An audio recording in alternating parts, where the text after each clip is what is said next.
I'm going to do a demo of the Agentic data stack.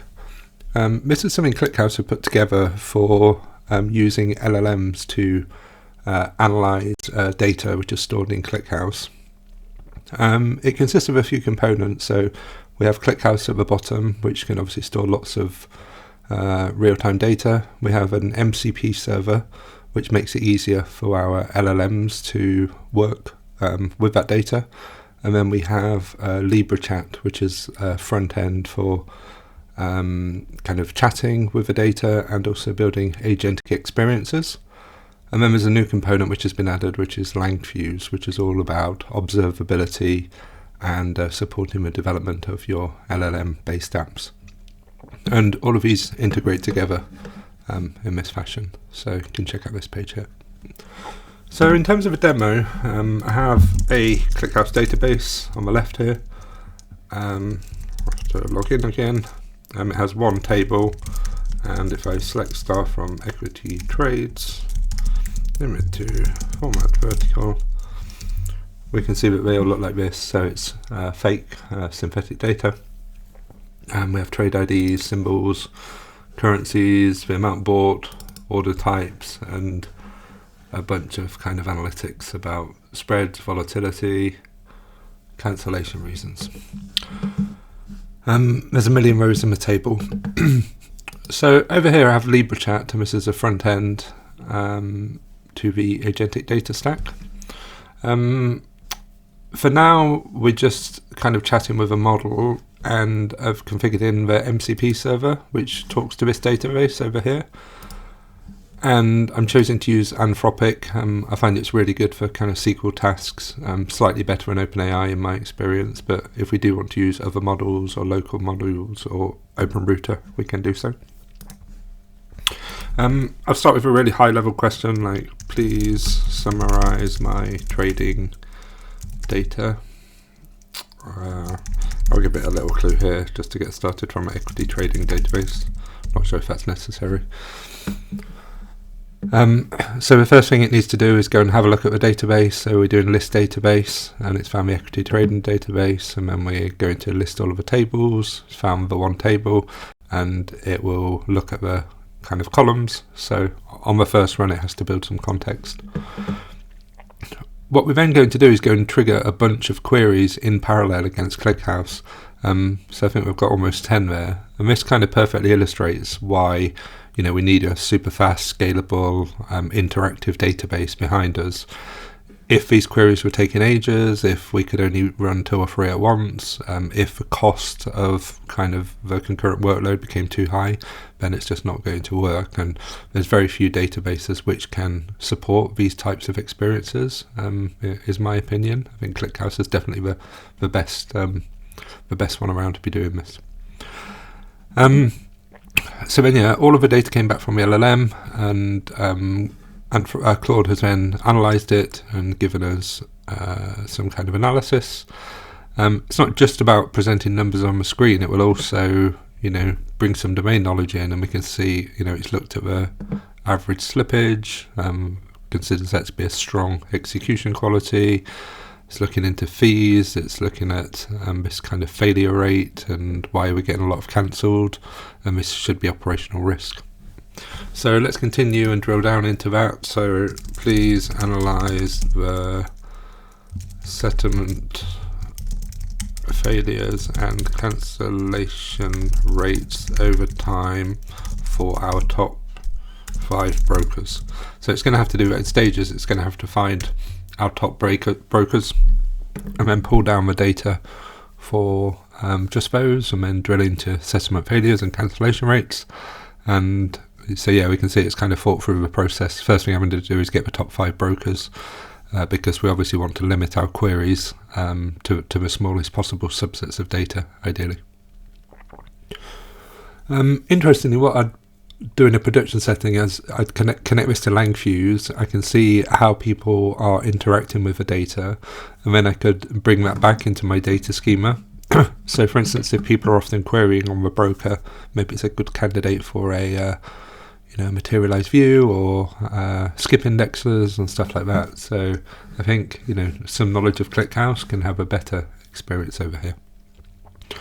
So we can see that 2 Sigma, UBS and Virtue have been constantly clean, whereas Citadel are giving us a lot of failures. B of A, they're giving us particular difficulty. Again, this is synthetic data. I don't want to get sued by Bank of America, certainly not, and definitely not Citadel. But again, we're doing this kind of higher level analysis of what does this mean, where do you want to go next with the analysis. So, I mean, I've looked at this stuff for a long time, and I've seen how kind of janky it used to be when building SQL queries, and then we moved to maybe you'll just get tables of data, but now it's this real like layer of intelligence on the top. So that's very impressive. The next thing I'm going to do is give it the ability to build an artifact, and I'm giving it some guidance here about how to use this shad CDN UI component library, which is something React developers use to build components. I'm then going to so an artifact is like a little app or a chart or something which we're going to build. So I'm going to say, please can you build a simple interactive visualization of the broker reliability RE cancels. So look, I like what it's told me, and I'd like to build a kind of tool or a mini application which I can either personally use to support my work or which I can give to my business. These can take kind of a few minutes to build, so I might come back to this later on. We're going to let this application build in the background, but so it's going to iterate on that just to show what they look like. Here is one I built earlier for a similar run. So here it's not particularly interactive, it's more of a report, but you know, we've got tabs, we can drill down into different cancellation rates, identifying wash trades, don't know why that was brought in, daily settlement failures, execution quality. So you know, I can put this together in a minute or two. You know, to do something like this, which a traditional way with Tableau dashboards and developers and ETL would be a very long journey, especially kind of in a bank. So we can see that this one is still building the code. So if I remember, I'm going to go back to this at the end. The next part of this journey is the kind of agentic piece. So there, I've had to have some knowledge, I've had to do my own prompting, I've had to turn on artifacts, I've had to connect to the MCP server. What we can do is configure a agent, which kind of wraps some of that up. So here what we're doing is, it's a unit of kind of abstraction, and we're also giving it tools. So that's what differs like an LLM interaction with an agent, is that it has tools. So here, I've given it some tools in terms of the MCP server, but what I could also do is give it some maybe additional APIs. So maybe I've got some quant analytics, which I would like to let the agent use. Maybe some documentation. I could give like a vector database and it has access to documentation. Maybe calculators. We know LLMs aren't always amazing at kind of advanced mathematics, so we could plug in some calculators and a whole series of additional things to help the agent be successful. We can also give it a series of instructions. So here I've said you're a quantitative analyst and you should make use of a database, only create an artifact when explicitly asked, and things like that. So we give it guidance, we can give it ability to search a web, to run code, etc., etc. So this is packaged up as something which I can give to people around my business without having to select MCPs and stuff. So what I can do is say my agents, equity trade analyst, and what I could do is I could give you know, lots of different agents around my business. That seems to be the way it's going. You might have a finance analyst and an HR analyst and an equity trade analyst, or a you know, compliance agent, or all of those type of things. That may wrap up different experiences. What you can then do is turn off stuff like this, because this is for the builders, not for the users. So they wouldn't see that. But I can ask similar questions. You know, I'm not choosing MCPs. I'm not thinking about data. I'm not thinking about artifacts in the slightest.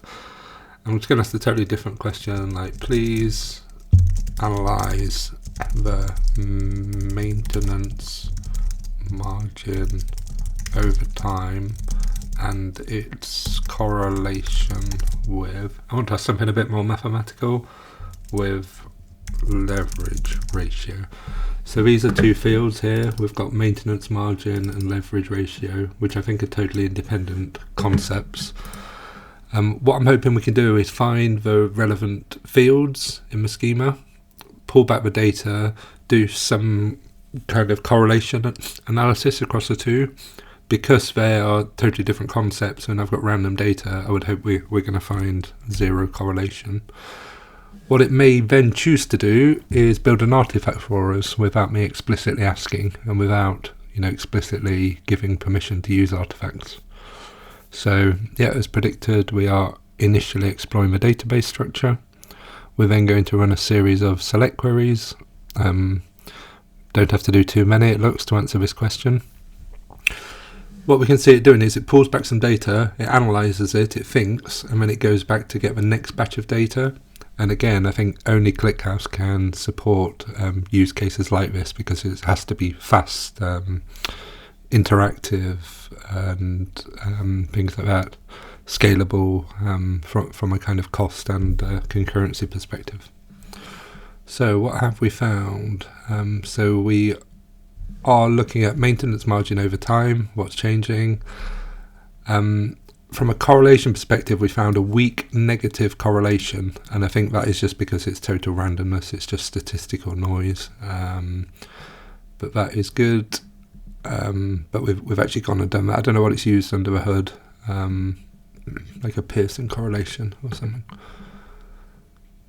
And then here, so we've gone through, we've presented all of the data, we've done that kind of business level analysis. I can continue to iterate and drill down, but it's actually said, would you like me to create a visual dashboard of these findings?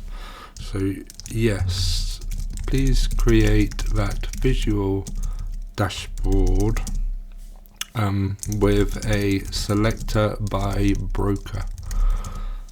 So here I want something kind of interactive. So this may take more time than we have available for the video, but let's see how this one got on.